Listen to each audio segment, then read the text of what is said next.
আল্লাহর সৃষ্টি করার দরকার, আল্লাহ সৃষ্টি করেছে ইবাদতের জন্য, কিন্তু আমাদের যে ইবাদত করার দরকার আমরা কি তা করতেছি?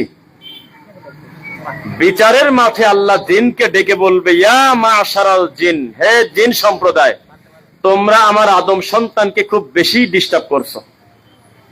কোরআন মাজিদের সর্বশেষ সূরা সর্বশেষ আয়াতের নাম হলো মিনাল জিন্নাতি ওয়ান নাস। মানুষ এবং জিনের অকল্যাণ থেকে আল্লাহর কাছে আশ্রয় প্রার্থনা করতে হবে। এটা একটা দোয়া, এটা একটা চাওয়া, এটা রবের শেখানো একটি কথা। সূরা ফালাক আর নাসের তাফসীর যদি আপনি পড়তে যান, দেখবেন বদনজর থেকে, মানুষের কুমন্ত্র, তার জিনের অকল্যাণ থেকে আমার নবী পর্যন্ত বাদ যায় নাই, তাকে পর্যন্ত জাদু করা হয়েছিল। পরিস্থিতি কত কঠিন। নবী সাল্লাল্লাহু আলাইহি ওয়াসাল্লাম তার স্ত্রী আম্মাজান আপনার সাফিয়া, নাম শুনেছেন? সাফিয়া রাদিয়াল্লাহু আনহা নাম শুনেছেন? সাফিয়া বিন হুয়াই রাদিয়াল্লাহু আনহুমা রাদিয়াল্লাহু আনহা, তিনি একদিন তিনি বলতেছেন, মুহাম্মদুর রাসূলুল্লাহ, আরেকটা চেয়ার দেন, পাশে দেন, আচ্ছা পাশে দেন, আচ্ছা দেন আরেকটা চেয়ার পাশে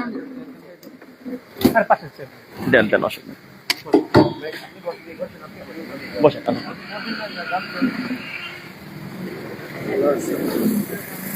সবাই মনোযোগ দিয়ে শুনবেন।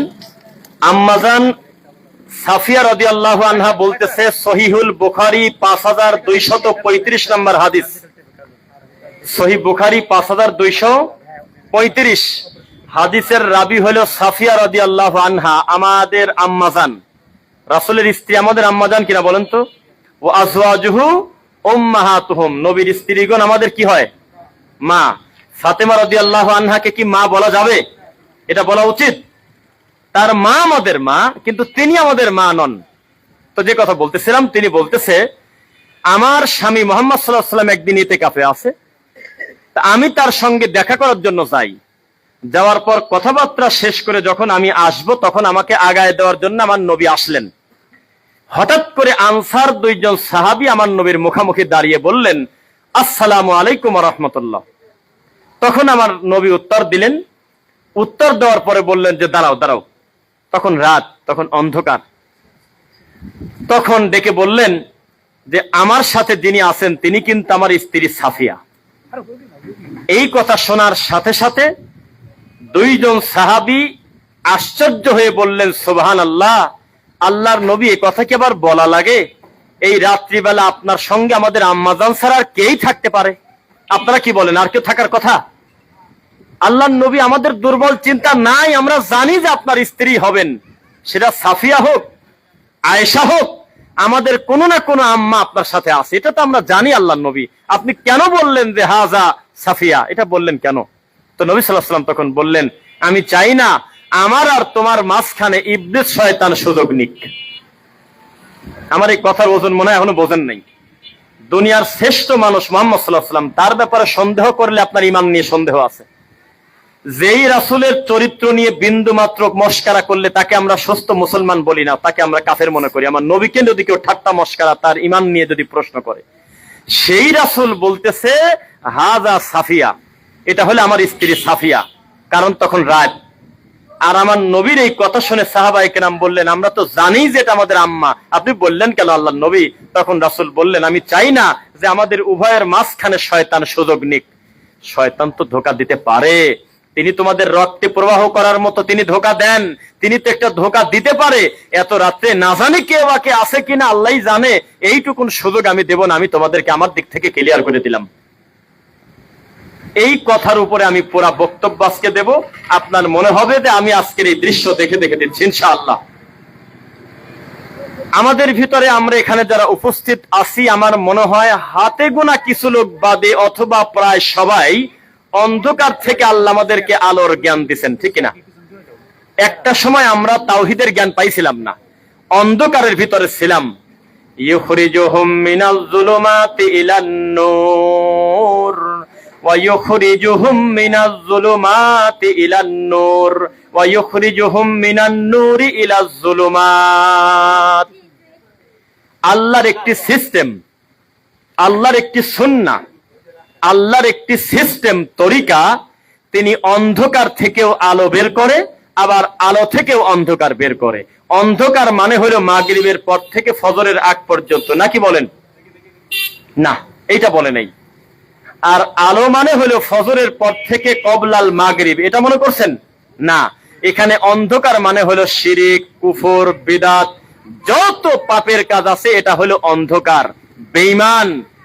আর নূর মানে আল্লাহ বুঝিয়েছেন হেদায়েতকে, নূর মানে ইসলামকে বুঝিয়েছেন। আমাদের নবী সাল্লাল্লাহু আলাইহি ওয়াসাল্লাম দুনিয়াতে আসার আগে কেউ মুসলিম ছিল না, তাই না? কথা উত্তর দেন। আদম আলাইহিস সালাম কি মুসলিম না? অবশ্যই মুসলিম। তাদের শরীয়তের কর্মকাণ্ড ভিন্ন হতে পারে। অনেক নবীর শরীয়ত তার পরবর্তী নবীর ক্ষেত্রে অনেক আইন কানুন ভেরি করে নাই, একরকম থাকে নাই, কিন্তু ইসলাম একই রকম থাকছে, তাওহীদ একই রকম থাকছে। আমি জানি না আপনি আমার কথাগুলো কিভাবে আজকে মনোযোগ দিয়ে শুনবেন, সবাই শুনবেন। সেটা হলো, কিয়ামত পর্যন্ত কিছু জিনিস পরিবর্তন হবে না। আমাদের আব্বার প্রথম জোড়ার সন্তান দ্বিতীয় জোড়ার সাথে এইভাবে ক্রসিং করে বিয়ে হয় নাই, মনে হয় না? হয়েছে কি? হয় নাই? তো এখন কি সেটা দিতে পারবেন? এই সুযোগ আছে। শরীয়তের বহু আইন আর একটা নবীর সময় ওইটা আর থাকে নাই, পরিবর্তন হয়ে গেছে। কিন্তু একটা জিনিস কিয়ামত পর্যন্ত একই রকম থাকবে, এইটার নাম কেউ আমাকে মুখ দিয়ে বলেন তো দেখি। তার নাম হলো তাওহীদ। কি বলেন আমার সাথে? এই ওয়াদাটা আমার রাসূল করেছেন যে আমার আব্বা আদম আলাইহিস সালাম কি আমার নবীর আব্বা না? আবুল বাশার কি তিনি না? আবুন নাস তিনি কি না? বলেন। আমার আব্বা আদম থেকে শুরু করে আমি নবী পর্যন্ত একটা জিনিস পরিবর্তন হয় নাই, একদম হুবহু একই আছে। তার নাম হলো লা ইলাহা ইল্লাল্লাহ। এইটার কোনো পরিবর্তন হয়নি। ঈসা রুহুল্লাহ হতে পারে, মুসা কালিমুল্লাহ হতে পারে, আদম নবিউল্লাহ হতে পারে, কিন্তু মুহাম্মদ রাসূলুল্লাহ সাল্লাল্লাহু আলাইহি ওয়াসাল্লাম হতে পারে, কিন্তু প্রথম শব্দটুকুর কোনো পরিবর্তন নাই। বলেন তো তার নাম কি? তাওহীদ। তার নাম লা ইলাহা ইল্লাল্লাহ। এইটা একদম আদম আলাইহিস সালামও বলছে তার সন্তানকে লা ইলাহা ইল্লাল্লাহ। লুকমান আলাইহিস সালাম তার ছেলেকে বলেছে লা ইলাহা ইল্লাল্লাহ লা তুশরিক বিল্লাহ। সবাই এই ব্যাপারে একমত যে আল্লাহর ক্ষেত্রে, তাওহীদের ক্ষেত্রে কোনো নড়চড় করা যায় না। বাকি আইন কানুনের ক্ষেত্রে অনেক কিছু পরিবর্তন হয়েছে। এবার আমি আপনাকে যেটা বোঝাচ্ছি, আমাদের বর্তমান আমাদের বাংলাদেশ, ভারত, পাকিস্তান, যে সমস্ত জায়গাতে আমাদের বিচরণ বা আমরা যাদের মুখামুখি আল্লাহ আমাদেরকে বেশি করেন, তারা সবচেয়ে বেশি যেই রোগে আক্রান্ত, তার প্রধান রোগের নাম হলো ঈমানগত ত্রুটি। এই দেশে চলন্ত লোককে এখনই, একজন বেনামাজি রিক্সা চালককে গাড়ি ঠেকান, এখনই খালি বলেন তো ওযু ভঙ্গের কারণ কয়টি? ও 5টা 7টা না পারলে অন্তত 2টা বলবে। এখন বলেন, এখন যে কোনো একজন লোক যে ঈদের নামাজ ছাড়া পড়ে না, এমন একটা লোককেও যদি বলেন তো বলো তো নামাজ ভঙ্গের কারণ কয়টি, 19-20টির ভিতরে অন্তত 2টা হলেও সে লোকটা বলতে পারবে। কিন্তু এখনই আপনি মাইক্রোফোন নিয়ে হাজার হাজার মসজিদে সারা বাংলাদেশে টহল দিয়ে প্রত্যেক মসজিদে সিসিটিভি ফুটেজ নিয়ে ইমামের মুখামুখি দাঁড়িয়ে বলেন, আপনি তো খতিব, আপনি তো ইমাম, আপনি মুখ দিয়ে বলেন তো দেখি, দুনিয়ার সবচেয়ে দামি সম্পদ হলো ঈমান, যেইটা ঠিক না থাকলে তার সবই গেল। এই ঈমান ভঙ্গের কারণ কয়টি? কয়জন হুজুর বলতে পারে? আপনি আমাকে বলেন। আমি পার্সেন্ট দিতে পারবো না, আল্লাহ তুমি ভালো জানো। তবে আমার ধারণা মনে হয় 95%-এর উপরে ইমামগণ তারা ঈমান ভঙ্গের কারণ পুরাপুরি জানে না। তো এটা কি আমাদের জন্য দুঃখজনক কিনা? মানে আমি আপনাকে যেই বিষয়ে সতর্ক করব, এই বিষয়ে আমার জ্ঞান নাই, তাহলে হলো? মানে নবী সাল্লাল্লাহু আলাইহি ওয়াসাল্লাম বললেন, ততদিন পর্যন্ত কিয়ামত হবে না যতদিন এমন দিন না আসবে জাহান্নামের গেটে দাঁড়িয়ে আমার উম্মতদেরকে জান্নাতে ডাকবে। কোন এটা হয় কোনোদিন? মানে আমি নিজে জাহান্নামের গেটে দাঁড়িয়ে বলতেছি, আমার কাছে আসেন, আমি আপনাদেরকে জান্নাত দেব। বলেন না নাউজুবিল্লাহ। পরিস্থিতি জটিল। মুহাম্মদুর রাসূলুল্লাহ সাল্লাল্লাহু আলাইহি ওয়াসাল্লাম একটা আশ্বাস দিয়েছেন। এই আশ্বাসের কারণে আজকে অম্বিকাপুর বাজারে বাংলাদেশ আল ইসলাম ফাউন্ডেশনের ব্যানারে আমি 2টা কথা বলতেছি। তার নাম হলো লা তাযালু তাইফাতুম মিন উম্মতি যাহিরিনা আলাল হক লা ইয়াদুররুহুম মান খাযালাহুম হাত্তা ইয়াতি আমরুল্লাহ ওয়া হুম কাযালিক। আমার উম্মতের পরিস্থিতি যতই খারাপ হোক, দিনকে দিন যতই তারা পাপের দিকে যাক, যতই তরিকা মাযহাব আসুক, যতই জিকির আসুক, যতই মানুষ মন গড়া ইবাদত বানাক, পুরাপুরি আমার উম্মত কোনোদিনও ধ্বংস হবে না। বলেন না আলহামদুলিল্লাহ। একটা না একটা তরিকা, একটা না একটা দল, সংখ্যায় পরিমাণ যতটুকুই হোক না কেন, আমি তাদেরকে পাহারাদার হিসাবে কিয়ামত পর্যন্ত রাখবো। বলেন সুবহানাল্লাহ। আল্লাহ কিন্তু বলেন নাই যে সেই দলের লোক কত হবে, তা বলেন নাই। খালি শুধু বলেছেন আমি নবী, আমার নবী বলেছেন আমার উম্মতের একদল হকের উপরে থাকবে, তবে তারা সংখ্যায় কত হবে তা বলে নেই। 1000-এ 5 জন হতে পারে, লাখে 10 জন হতে পারে, গ্রামের ভিতরে 2 জন নাও থাকতে পারে, কিন্তু একটা দল থাকবে তারা সর্বদা হকের উপরে। এই বিশ্বাস কি আপনাদের আছে? মাইকের আওয়াজটা চেষ্টা করেন তার একটু বাড়ানোর, একেবারেই মুখের কাছে লাগায় বলতে হচ্ছে। তো আমরা আশাবাদী আল্লাহ আমাদেরকে সেই দল, সেই মানহাজের সঙ্গে রাখবেন ইনশাআল্লাহ। বলি সেই দল কারা? মা আনা আলাইহি ওয়া আসহাবি, তারাই হলো সে যারা আল্লাহর রাসূল এবং সাহাবায়ে কেরামের নীতি আদর্শের উপরে থাকে, তাদেরকে যে নামেই আপনি ডাকেন না কেন। বোঝা কি যাচ্ছে? তা আমরা আজকে তাওহীদ নিয়ে আলোচনা করব, ঠিক আছে কি? শেষের দিকে আমরা রাসূলের সুন্নাহর বিপরীতে যা আছে সে বিষয়ে টাচ করব, তবে মূল যে বিষয় তাওহীদ, এই ব্যাপারে একটু টাচ করি। আপনি এখান থেকে ঢাকা যাবেন, ফরিদপুর সদর থেকে বা অম্বিকাপুর থেকে বা কাছাকাছি জায়গা থেকে ঢাকা যাওয়ার গাড়ি নাই? একটু আমাকে সহযোগিতা করেন আপনারা, যেহেতু এটা জুমার খুতবা না, আপনিও আমার সাথে কথা বলেন। আমি যদি আজকে রাতে ঢাকা যাব, যেহেতু প্রোগ্রাম শেষ করার সাথে সাথে, আমি কি ঢাকা যাওয়ার জন্য বহু গাড়ির অপশন পাবো কিনা? অনেক সময় আমাকেই উল্টা ডাকবে আরো যে আপনি আসেন, আমাদের গাড়িতে আসেন, বহু অপশন থাকবে কিনা? তো আমাকে একটি গাড়িতে ওঠানোর জন্য আমাকে তিনি কনভিন্স করতেছে, আমাদের গাড়ির চাকা ভালো, নতুন গাড়ি, স্লিপার কোচ, এত ভালো ড্রাইভ, সবকিছু ঠিক আছে। আমি যখন গাড়িতে উঠতে যাব, শুধু একবার আস্তে করে বলতেছে গাড়ির ব্রেক কিন্তু মাঝে মাঝে মিস করে। এই কথা শোনার পর আগের প্রশংসা কি আর থাকলো কিনা বলেন আমাকে মুখ দিয়ে? এতক্ষণ চাকা ভালো, সিট ভালো, কালার ভালো, ড্রাইভার ভালো, এত কিছু প্রশংসা করে যেই গাড়িকে বড় করলো, মাঝে মধ্যে ব্রেক মিস করে, এই কথা বলে কি গাড়ির জায়গা রাখলো আর? হ্যাঁ, তো যেই লোকটার চেহারা ভালো, দাড়ি ভালো, টুপি ভালো, জুব্বা ভালো, আচরণ ভালো, আমলও করে খুব, কিন্তু শুধুমাত্র তার তাওহীদ ঠিক নাই, এই লোকটার কি আর বাকি কিছু ঠিক থাকলো না? সবই গেল। আমাদের দেশে তাওহীদ ঠিক না থাকা রোগীর সংখ্যা বেশি না কম? বেশি।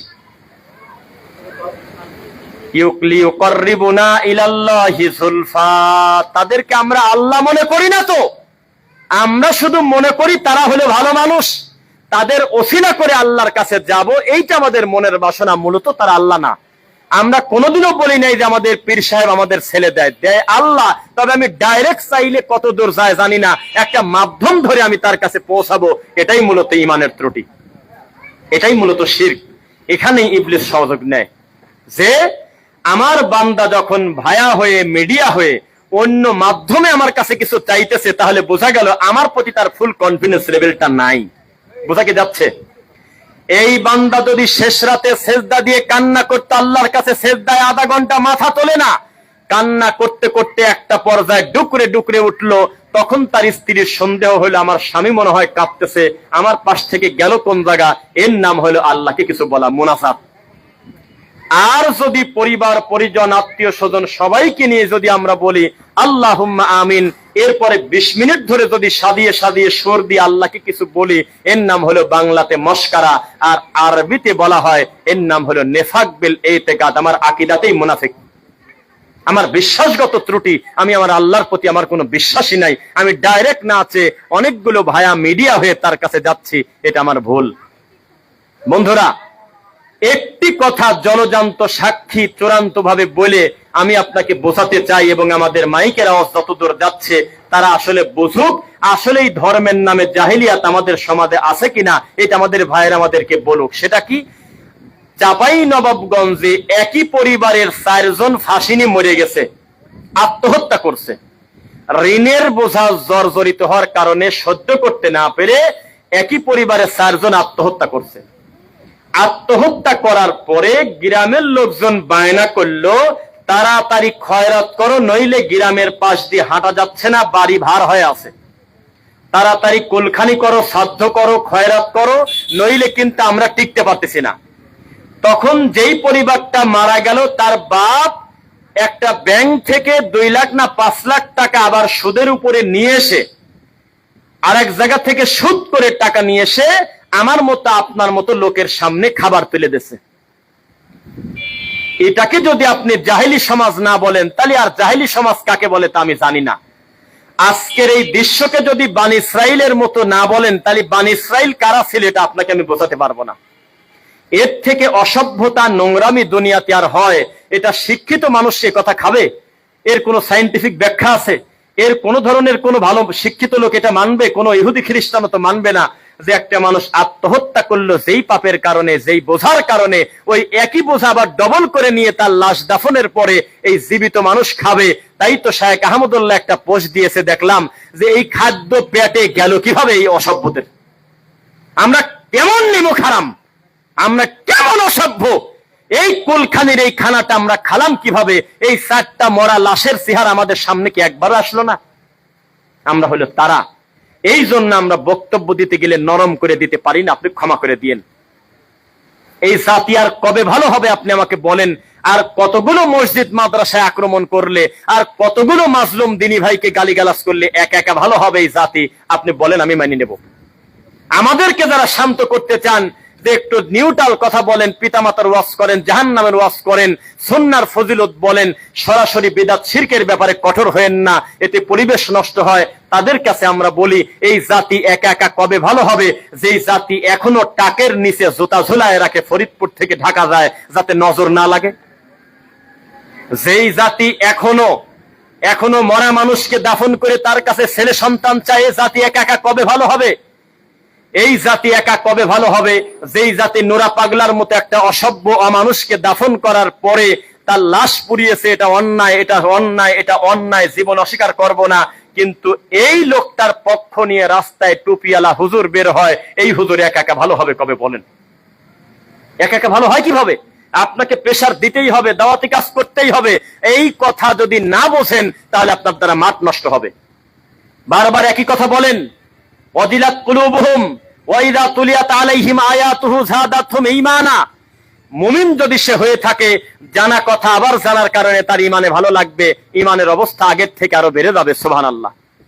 আর যদি অজানা লোক হয় তাহলে তার নাম হলো সামি'না ওয়া আতানা। মাশাআল্লাহ, এখানে আলেম ওলামা আছে, এমনি আপনারা বুঝতে পারবেন। সামি'না ওয়া আতানা, যখনই আল্লাহর কথা শুনবে, রাসূলের কথা শুনবে, সঙ্গে সঙ্গে সে মেনে নেবে। এটাই হলো মুমিনের স্বভাব। এই দেশে হাতেই নেই, আল্লাহ ভরসা, আমাদের এনার্জির ত্রুটি নাই ইনশাআল্লাহ। যাই হোক, যে কথা বলতেছিলাম, এখন ঠিক আছে কথা বলা সুন্দর আছে। এখানে লাগাই আগে। ও আচ্ছা আচ্ছা, জি। মানে আমাদের কপালে এগুলি জড়তেছে, কারণ এগুলির মার্কেট ভালো, খুব ডিমান্ড করে না, খুব একটা বাজার ভালো না, থাকলে তো কোনো না কোনো মন্দিরে ঢুকে যেত। যাই হোক, আল্লাহ সুবহানাহু ওয়া তাআলা যার মাইকের মাধ্যমে আমরা কথা বলতেছি, আমার ভাইকেও কল্যাণের উপর রাখুন, আমাদেরকেও রাখুন, আল্লাহুম্মা আমিন।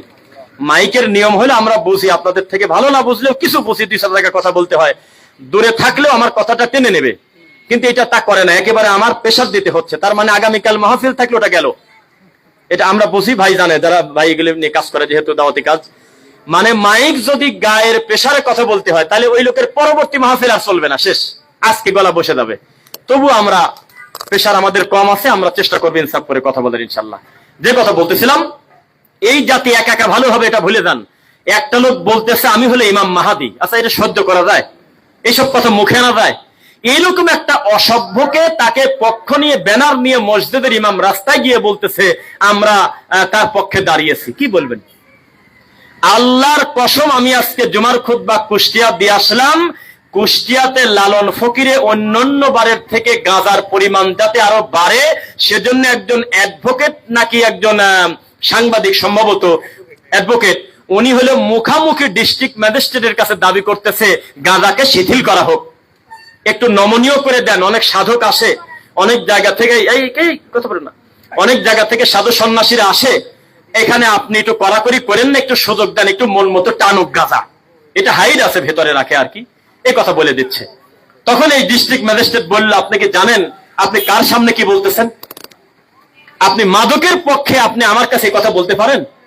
তখন একজন পাশ থেকে বলল, ওনাকে বের করে দেন, ওনাকে বের করে দেন। তিনি বলল, না থাকুক, তবে এই ধরনের কথা আপনি বলবেন না। আমি জানি না এবছর গাঁজা বন্ধ হবে কিনা, তবে এই দৃশ্যটা আমরা দেখলাম। এই জাতি একা একা কবে ভালো হবে? যার জীবনে নামই শুনি নাই, গাঁজা খেতে খেতে রাস্তায় উল্টে পড়ে মরে গেছে, মারি দাফন করে 2 তলা গম্বুজ বানিয়ে দিয়েছে মাজার, এই জাতি একা একা কবে ভালো হবে? আমি যদি না বুঝাই শিরক কোনটা, বেদাত কোনটা। একা ভালো হবে কি কারণে? পেশার তো দিতে হবে। যুগে যুগে ইমাম বুখারী কি কাজ করেছে আপনি বোঝেন না? কেন ইমাম ইবনু তাইমিয়া রাহিমাহুল্লাহকে গালিগালাজ করে আব্বাসী আপনি বোঝেন না? কেন নাসিরউদ্দিন আলবানী রাহিমাহুল্লাহর মতো জগৎ বিখ্যাত জ্ঞানীকে, এত বড় বিদ্বানকে ঘড়ির মেকার বলে ব্যঙ্গ করে কেন আপনি বোঝেন না? কেন মুহাম্মদ বিন আব্দুল্লাহ আন-নাজদি রাহিমাহুল্লাহ এত বড় জগৎ বিখ্যাত মুজাদ্দিদ, এত বড় সংস্কারককে অকথ্য ভাষায় গালিগালাজ করে ওহাবি নামে একটা গালি রেডি করে ফেলছে কেন আপনি জানেন না? তার মানে যুগে যুগে যারাই শিরকের বিরুদ্ধে ভয়াবহ অবস্থান নিয়েছে, কঠিন পদক্ষেপ নিয়েছে, চূড়ান্ত প্রভাব বিস্তার করেছে, প্রত্যেকে বিদাতির কলিজার ভিতরে একেবারে সিরিয়াস একটা অবস্থা রেখে গেছে। অন্য কারোর ব্যাপারে এত অবস্থান বেদাতিরা নেয় না, কারণ তাদের কর্ম, তাদের দাওয়াতি কাজ একেবারে হাতে হাতে ফল পাইছে, সে কারণেই তার কোনো কাজ আছে। বেদাতিরা নামটা পর্যন্ত ঠিক মতো নিতে পারে না। কি দুঃখের কথা। আজকে থেকে 2 বছর আগের একটা ভিডিও, আমার কেউ দেখছেন কিনা আমি মনে হয় দেখছেন, সবাই কথা বললেই বলে ফেলেন যেহেতু বাকিটা। আমি আর আব্দুল্লাহ বিন এরশাদ আর এক ভাই, আমরা 3 জন দায়ী, আমরা একটা জায়গায় গিয়ে আমরা কিছু ফুটেজ নিচ্ছি, কিছু বিষয় ভিত্তিক আলোচনা করতেছি। হঠাৎ করে আমার কাছে একটা মোবাইল আসে, মোবাইলে খুব গালিগালাজ করতেছে। তো একটা পর্যায়ে আমি আব্দুল্লাহ বিন এরশাদ ভাইয়ের কাছে দিলাম যে ভাই আপনি একটু দেখেন তো, আমি এদিকে কথা বলতে থাকি, আপনি দেখেন। তো ওই পর থেকে ফোনে বলতেছে, এ রফিক বিন সাইদ, আমি থানায় আইছি, তুই আমার পীর সাহেবের বিরুদ্ধে কথা বলছিস, তুই যদি তাড়াতাড়ি যদি কথা উইথড্র না করিস তোর বিরুদ্ধে মামলা করব, তোর আব্বার নাম বল। আপনারা কিন্তু কিছুই বোঝেন নাই। আমাকে বলতেছে রফিক বিন সাইদ তোর আব্বার নাম বল, আমি পিরোজপুর থানায় আছি, তোর বিরুদ্ধে মামলা করব, তুই আমার পীরের বিরুদ্ধে কথা বললি কি কারণে? তো যখন আমাকে আব্দুল্লাহ ভাই এই কথাটা বললো, তখন আমি আমার কাজ শেষ করে আমি ফোন দিলাম ওনাকে, উল্টা নিজেই ব্যাগ দিলাম। তোর তো ধারণা যে আমি প্রচুর ভয় পাইছি। তখন আমি বললাম যে আসসালামু আলাইকুম। ওয়ালাইকুম আসসালাম। ভাইজান ভালো আছেন তো? বলে আছি। তাই বললাম যে ভাই আমি ভয় পাইছি কিনা জানি না, তবে 2টা কথা আপনার সাথে আমার আছে। সেটা হলো, আপনি কোন পীরের মুরিদ, আপনার অনুভূতিতে আঘাত লেগেছে কিনা এটা আমি জিজ্ঞাসা করব না। আমার একটা প্রশ্ন, এই মুহূর্তে আমার ফিলিংস কি জানেন? আত্মহত্যা যদি জায়েজ থাকতো আমি তোর একেবারে শেষ করে আমি নিজে মরে যেতাম রে ভাই। রফিক বিন সাইদ বলে ডাকতেছিস আর আমার কাছে বললি যে আমার আব্বার নাম কি? এইরকম মেধা বুদ্ধি নিয়ে পীরের পক্ষে আমাদের মতো একজন আলেমকে 11 মিনিট ধরে গালিগালাজ করলে তাহলে বোঝো যে শয়তান কি পরিমাণ তোমার চোখে পেশাব করছে। এই কথা বলে আমি রেখে দিলাম। আর কি বল, এইটুক বিদ্যা তার হলো না যে বিন মানে কি, সে আমাদের বিরুদ্ধে অ্যাকশন যাবে, সে আমাদেরকে গালিগালাজ করবে। এই জাতি কারণ আপনি বোঝেন তাওহীদুল উলুহিয়া কি বোঝে, ও রুবুবিয়া কি বোঝে, ও আসমা ও সিফাত কি বোঝে, ও শিরক কি বোঝে, ও ঈমান ভঙ্গের কারণে কি বোঝে? এখন বলেন। এটা হলো হুজুরদের অবস্থা, এটা হলো টুপিওয়ালাদের অবস্থা। এজন্য সমাজ চলতেছে জাহিলিয়াত সমাজের মতো। জাহিলি সমাজে জানি না পরিস্থিতি কোন পর্যায়ে ছিল, একটা মানুষের আপন মায়ের পেটের ভাই ধরে তার 2টা চোখ তুলে দিচ্ছে আর পাশে তার বাপ দাঁড়ায় আছে, এই দৃশ্য আমরা জানি না। জাহেলি যুগের পরিস্থিতি এত কঠিন ছিল আমরা সেটা দেখতে পারি নাই, যেহেতু যে টাঙ্গাইলে মধুপুর রোডে একটা গাড়ি ঢুকে গেল, পিছনের সিটে 4 জন বকাটে 2টা মহিলাকে ধর্ষণ করতেছে আর তার সামনে আরো 48টা সিটে মানুষ বসে আছে, এই দৃশ্য ছিল আমরা তা জানি না।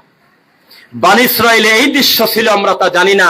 একটা চলন্ত লোককে একটা গাঁজাখোর একটা বেলেট দিয়ে টান দেবে আর তার মোবাইল নিয়ে নিয়ে উল্টায় ফেলায় দেবে, আর হাজারো মানুষ রাস্তা দিয়ে হেঁটে যাবে, পানির বোতল দিয়ে ঢেল দিয়ে উল্টে পড়ে যায়, কারোর কিছু আসে যায় না। এত বড় অনুভূতিহীন সমাজ ছিল আমরা তা জানি না। আমরা কি পরিমাণ নিমক হারাম এখন আমরা বোঝেন। দুনিয়ার ব্যাপারেও আমরা অসচেতন, আল্লাহর ইসলামের ব্যাপারেও আমরা অসচেতন। নবী সাল্লাল্লাহু আলাইহি ওয়াসাল্লাম বলেছেন, কুলু লা ইলাহা ইল্লাল্লাহ তুফলিহুন, বলো লা ইলাহা ইল্লাল্লাহ, তাহলে তোমরা সফল কাম হবে। এই লা ইলাহা ইল্লাল্লাহ কোন জায়গা আছে? এটা আমরা মনে করেছি লা ইলাহা ইল্লাল্লাহ মানে হলো ফকিরের ভিক্ষে চাওয়ার দোয়া নাকি? কারোর বাড়িতে যদি লা ইলাহা ইল্লাল্লাহ লা ইলাহা ইল্লাল্লাহ 2 থেকে 5 বার একইভাবে পড়ে, তাহলে বোঝা যাবে যে ফকির ভিক্ষে চাবির আছে। অথচ মানুষ যদি বুঝতো যে এর হাকিকতটা কি, এই লা ইলাহা ইল্লাল্লাহ মানেই হলো জান্নাতের চাবি, তাহলে এই জাতি বুঝতো আল্লাহর তাওহীদের দাম কত বেশি। আমার লজ্জায় বুক ফাটে যায় যখন এই বাচ্চা ছেলেদেরকে রাস্তায় ওই যে ছোট ছোট পেপার দিয়ে মাইক দিয়ে বলতেছে তুই জোরে জোরে জিকির করার বলে যে আরো জোরে লা ইলাহা ইল্লাল্লাহ, যা দিবেন হাতে তাই যাবে সাথে। ও যদি বুঝতো যে লা ইলাহা ইল্লাল্লাহর মানেটা কি, ও হুজুরকে বলতো আমার জীবন চলে যাবে, আমি ধর্মকে বিকৃত করব না। কে কার কথা শোনে? কে কার কথা শোনে? মাহফিল গুলো হয়ে গেছে এখন একটা ফেস্টিভ্যাল, এটা একটা পালনীয় উদযাপনীয় দিবস, জামাইকে খাওয়ানোর দিবস, মেয়েকে বাড়ি আনার দিবস, বিয়েকে দাওয়াত দিয়ে নিজের ঘরে এনে জিলাপি খাওয়ানোর দিবস। এটার জালসায় দিন শেখার জায়গা আর নাই। দিন শেখার জায়গা যদি থাকতো, আল্লাহর ঘরে মসজিদ ভিত্তিক হালাকা এইরকম তালিম সেন্টার হতো। সত্যি যদি আমাদের দাওয়াতি কাজ করার উদ্দেশ্য থাকতো, বাংলাদেশ আল ইসলাম ফাউন্ডেশনের মতো একেবারে একাডেমিক পর্যায়ে মানুষের কাছে দিন পৌঁছানোর জন্য এইরকম লাইব্রেরি তারা করতো, যার হাতে হাতে ফলাফল বোঝা যায়। কে কার কথা শোনে? আমরা তো প্রতিযোগিতা করতেছি, কে কার থেকে বড় মাহফিল করা যায়, কে কার থেকে বেশি বক্তা বড় বক্তা দাওয়াত দেওয়া যায়। কথা বোঝা যাচ্ছে? এই কথাগুলো আমাদের বিপক্ষে যাবে, কিছু করার নাই। লজ্জা আমাদের দুঃখে আমরা আছি। রাত 12টা 1টার সময় পর্যন্ত আমাদেরকে জোকার বানিয়ে বসায় রাখে। মানে দেখবেন যে সাপ খেলাওয়ালা সাপ খেলা দেখায় না, দেখাতে দেখাতে যখন দেখে যে মানুষ একঘেয়েমি হয়ে যাবে, তখন হঠাৎ করে একটা বাক্সের উপরে জোরে করে থাপড় দেয়, এই নড়াচড়া করিস নাই, এরকম থাপড় দেয়। তখন লোকজন বলে এরকম করে কেন? তো বলে এইটার ভিতরেই আছে সবচেয়ে বড় সাপ। তখন লোকজন একটা আশা করে থাকে এই সাপটা না দেখে যাব না। লজ্জায় মরি। আমাদেরকে যারা দাওয়াত দেয়, আমাদের তরুণদেরকে বিশেষ করে আমাদেরকে সার্কাসের জোকার বানাইছে। বলে যে এশার নামাজের পর কি 9টার সময় দিয়ে দেব, আমাদেরকে জোকারের মতো বসায় রাখে, আর বাইরে খালি বেদাতি হুজুরদের টাকা তোলে আর জোরে বলে আরো চিৎকার দিয়ে বলো ঠিক কিনা। এভাবে লোকজন দিয়ে কান্নাকাটি করে, বক্তা নিয়ে সেই কাহিনী করে করে রাত 11টা 12টার সময় মানুষ যখন বিরক্ত হয়ে চলে যাচ্ছে, ভালো কথাও শোনার মতো আর লোড নাই, তখন আমাদেরকে নিয়ে এসে বসায় দিচ্ছে।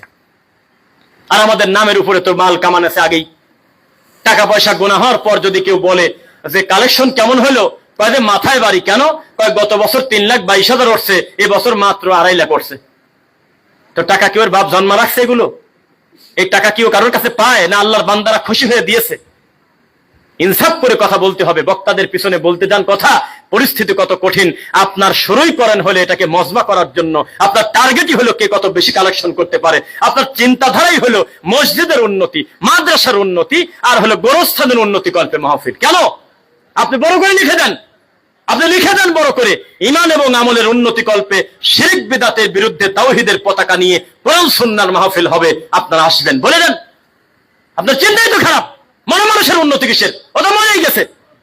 গোরস্থানের এমন উন্নতি কিসের? গোরস্থানের উন্নতি মানে কয়টা ইট দেওয়া।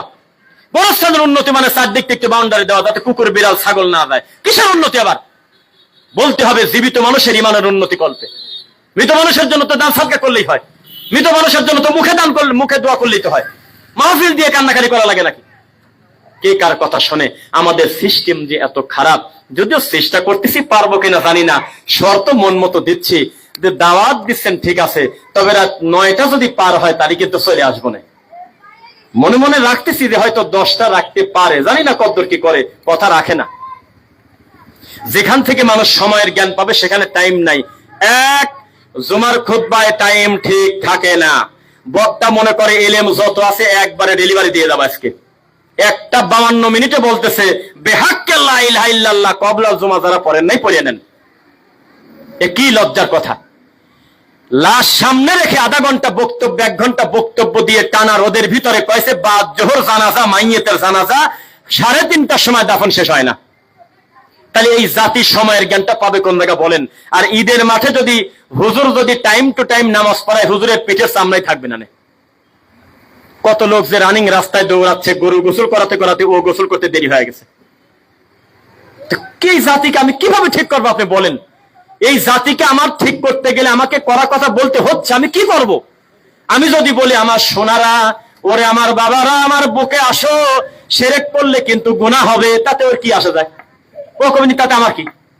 আর আমি যদি বলি শিরক হলো সেই পাপ, যেই পাপ করলে মুহাম্মদ সাল্লাল্লাহু আলাইহি ওয়াসাল্লামকে আল্লাহ বলতেছে লা ইন আশরাকতা লা ইয়াহবাতান্না আমালুক, অন্যদের শিরক করলে তো আমল বাতিল হবে। আপনিও যদি শিরক করেন আপনার আমল বাতিল হবে।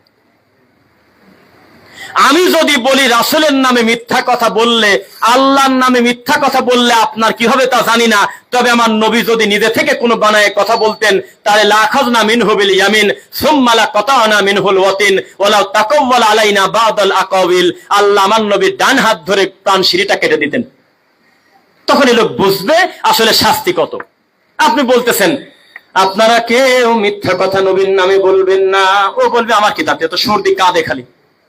আপনি বলেন যে কোনো বাপের বেটা যদি মহাপাপও করে জাহান্নামে অগ্রিম তার জন্য ঘর তৈরি হবে, এমন কোন হাদিস কোরআন আমরা পাই নাই। তবে নবীর নামে যদি কেউ একটা মিথ্যা কথা বানায় নবীকে বড় করার জন্য বলে, খালি মুখ দিয়ে বলেছে যে আমার নবীকে সৃষ্টি না করলে পৃথিবীর সৃষ্টি হতো না, এই কথা শুনলেই তো আরাম লাগে, কারণ আমার নবীকে বড় করা হলো, অথচ এই কথা বলার সাথে সাথে জাহান্নামে তার জন্য ঘর তৈরি রেডি।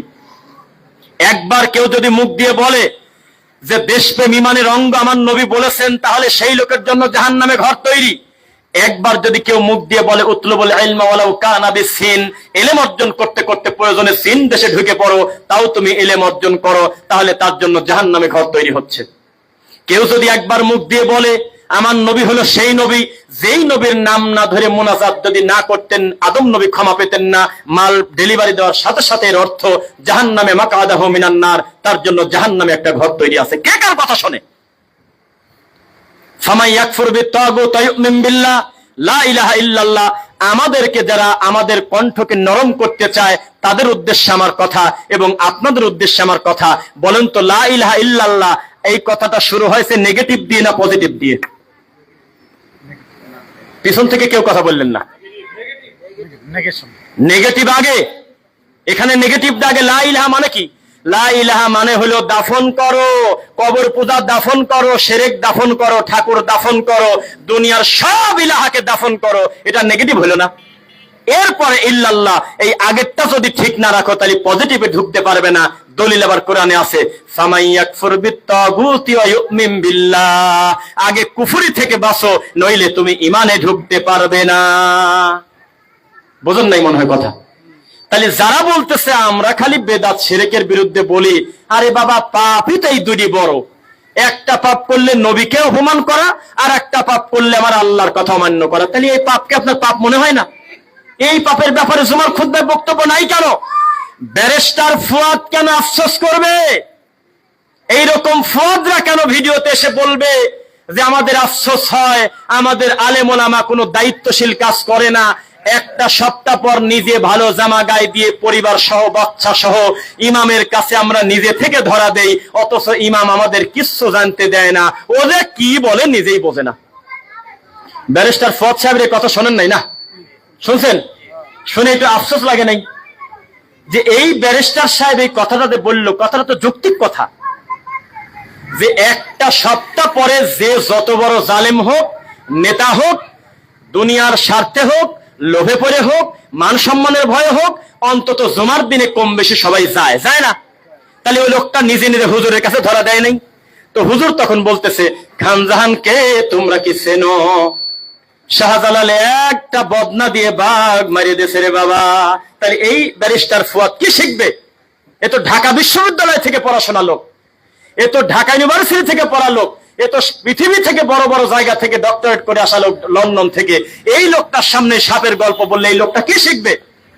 আর ইমাম যদি মনে করতে পাইছি সুযোগ, আজকে যেখানে যত রোগী বেশি আমি চিকিৎসা সেটাই দেব, আজকে আমি মানুষের উপরে জুলুম করার ব্যাপারে মন মতো ছাড়বো, কতই না উপকার হইতো। প্রত্যেকটা লোক নিজেকে অপরাধী মনে করে মাথা নিচের দিকে রাখতো, মাথা তুলতো না।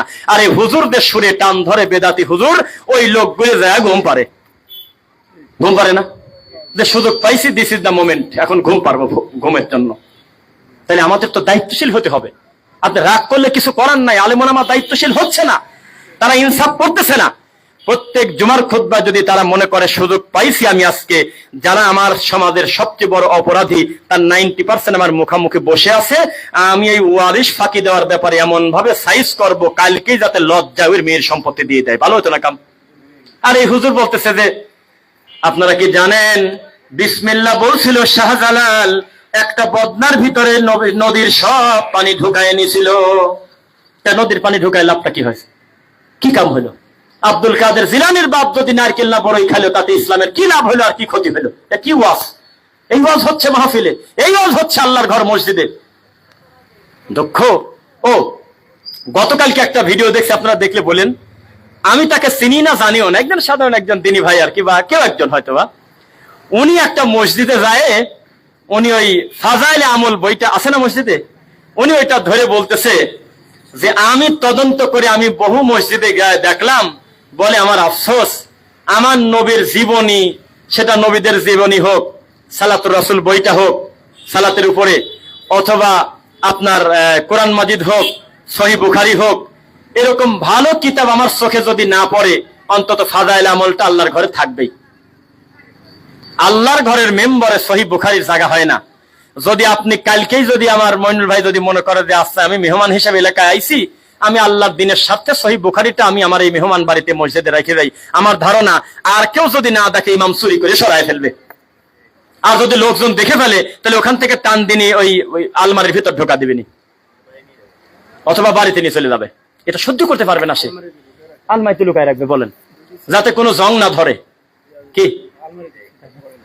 ভাই বলতেছে যে দেই আলমারিতে ঢোকা রাখে, এটা কি আলমারিতে থাকার জিনিস? সি সি সি সি, পরিস্থিতি কঠিন। আমি কেন পাবনা থেকে এখানে আসব? আমাদের কেন ঢাকা থেকে এখানে আসতে হবে? এখানকার আলেমের দাওয়াতি কাজ দেখে আত্মা খুশি হয়ে আমরা তার কপালে সোমাখর জন্য বলবো, ভাই আপনি আমার মেহমান হন, আপনি কতই না ভালো কাজ করতেছেন। আর এই পরিস্থিতি এত কঠিন, আমাদের দাওয়াতি কাজের সবচেয়ে বড় বাধা মসজিদের ইমাম। বোঝা যাচ্ছে? আচ্ছা, ওইখানে যদি আমার এক ভাইয়ের মাথার থেকে একটা বোঝা পড়ে যায়, বোঝা, তা আমরা এই 5 জনই মারছি দৌড়, যে আমি বোঝাটা তুলে দেই, লোকটার কষ্ট হবে। তা আমি দৌড় দেওয়ার আগেই আমার বাবু ভাই যায় বোঝাটা মাথায় তুলে দিয়েছে, তা আমি তো এখন আর নেকি পালাম না, ঠিক না? পাবো। এটা আমার ইচ্ছা আছে যে আমি ওনাকে তুলে দেব, তখন আমার আরো খুশি হওয়ার দরকার। আল্লাহ, যেই কাজ আমার করার দরকার একই কাজ আমার ভাই করছে। আর আমরা কি করতেছি? যার দ্বারা আল্লাহ দিনের কাজ নিচ্ছে তার পিছনেই আমরা লেগে গেছি। কত দুঃখের কথা। সাবধান। ডক্টর খন্দকার আব্দুল্লাহ জাহাঙ্গীর রাহিমাহুল্লাহর নামটা বেশি বেশি নেই, অনেকে কিছু মনে করতে পারেন। কেন নেই জানেন? এই মানুষটা একদিন বললেন যে আচ্ছা, আপনারা যারা আমাদেরকে দেখতে পারেন না গালি দেন, এটা কি আল্লাহ আমাদেরকে অপছন্দ করে সেই কারণে গালি দেন, না আপনার দৃষ্টিতে আমি খারাপ সেই কারণে গালি দেন? কথার পেঁয়াজ কি বুঝছেন? তখন বললো যে আমরা দেখতে পাই না সেই কারণে গালি দেই। তো কয় তাহলে আপনি বুঝলেন কিভাবে যে আপনি যাকে খারাপ মনে করতেছেন আসলে সে খারাপ? সে তো আল্লাহর কাছে ভালো হতে পারে। কথা কিন্তু দারুণ কথা। তো বলতেছে আপনি আগেই সিদ্ধান্ত নিয়েন না, আপনার সাথে আর আমার সাথে না মিলার কারণে আপনি আমাকে গালিগালাজ করবেন, একটু ভাবেন। হতে পারে আপনার আমলটা যতদিনই করতেছেন না কেন এর কোনো দলিল নাই। সরকার নতুন গেজেট পাস করছে, অ্যাডভোকেট ভাইয়েরা জানে, দলিল যার জমি তার। কতদিন ভোগ দখল করে আছেন সেটা বড় কথা না, দলিল যার জমি তার। কতদিন আমলটা চলে, কে আবিষ্কার করেছে, কতদিন চলে সেটা আমরা জানি না, তবে যখন দলিল সামনে আসবে পূর্বের ওইটা টিকবে না, দলিলটা টিকবে। ঈদে মিলাদুন নবী সম্পর্কে এটা ডেলিভারি ডেট সহ আমি গত 2 খুতবা আগে হামজা কমপ্লেক্সে জুমার খুতবা দিয়েছি, ছিলেন আপনারা? সেখানে আমি বোঝাইছি কিভাবে ইবলিস সূক্ষ্মভাবে ধীরে ধীরে ধীরে ধীরে সমাধি, ঈমান বিধ্বংসী শিরক এবং বিদআত ডেলিভারি দেয়। তাহলে আলেমদেরকে একটু সচেতন হতে হবে কিনা? দাওয়াতি কাজ করেন, আপনি ঘোষণা দিয়ে দেন, রাসূল যেহেতু ঘোষণা দিল, এটা কিন্তু আমার বিবি সাফিয়া, আপনিও ঘোষণা দেন আমি আগে গাঁজা খেতাম তবে এখন খাই না, এটা প্রমাণ করে দেন। আব্বা, আমিও আগে জর্দাদি পান খাইছি, আব্বা আমি যেহেতু ত্যাগ করছি, জীবনে নেশাদার দ্রব্য পান করব না, আপনিও খাবেন না। মদমিনুল খামরিকা আবিদু ওয়াসান, ও আব্বা, বিচারের মাঠে কিন্তু গণেশের সিরিয়ালে আপনাকে থাকতে হতে পারে, কারণ আল্লাহ নবী বলেছেন যারা নেশাদার দ্রব্য পান করে তাদের সিরিয়াল হবে মূর্তি পূজারীর সাথে। আব্বা, এমন নিকৃষ্ট খাদ্য আপনাকে খেতে দিতে হবে, আরবিতে যাকে বলে তিনাতে খাওয়াল, এই জিনিস আপনাকে খেতে দেওয়া হবে। আরাকু আহলিন নার আর উসারাতু আহলিন নার, জাহান্নামের গলিত পুঁজ, রক্ত, এই খারাপ তরল জিনিস কিন্তু আপনাকে খেতে দেওয়া হবে। আব্বা, আপনি পরিত্যাগ করেন। যদি ঘোষণা না দেন তাহলে তো বিপদ আছে, বলে দিতে হবে, প্রচার করতে হবে। কথা কি বুঝতেছেন আমার? গোপন দেখে লাভটা কি? আপনি যতই নিউট্রাল থাকেন, বেদাতি কিন্তু আপনাকে চিনেই ফেলছে, ও আপনাকে চিনতে বাকি নাই। কিছুই কাউকে দাওয়াতও দেন নাই, কাউকে কিছু বলেনও নাই, খালি বলছেন আল্লাহু আকবার, হাতটা উপরের দিকে বাঁচছেন, অটোমেটিক আপনার কাছে ইহুদির দালাল বলে ফেলছে। ও কিচ্ছু বলেন নাই, একটা গালি দেন নাই, সমাজের কারোর ক্ষতি করেন নাই, খালি বলেছেন টাকনোর উপরে কাপড় পরতে হবে, তাবিজ কবজ ব্যবহার করা যাবে না, রাসূলের পদ্ধতিতে সালাত পড়তে হবে। এই কথা খালি মুখ দিয়ে বলছেন, সঙ্গে সঙ্গে আপনি সবার কাছে মহাপাপী। কথা কি বোঝা যাচ্ছে? অথচ কত বড় বড় পাপ আমরা মেনে নিয়েছি। এই সমাজের মানুষ সুদ মেনে নিয়েছে, ঘুষ মেনে নিয়েছে, জেনা ব্যভিচার মেনে নিয়েছে। জেনা, সবাই আমার দিকে তাকান।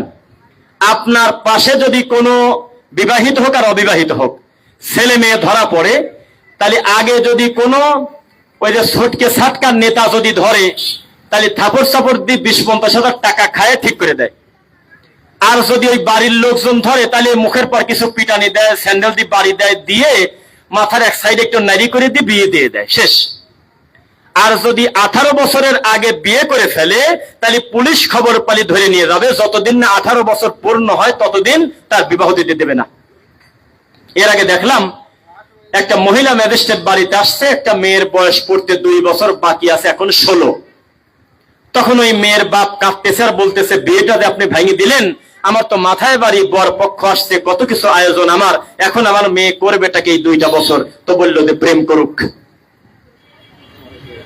জেনা ব্যভিচার আমাদের সমাজে সহজ, বিবাহ কঠিন।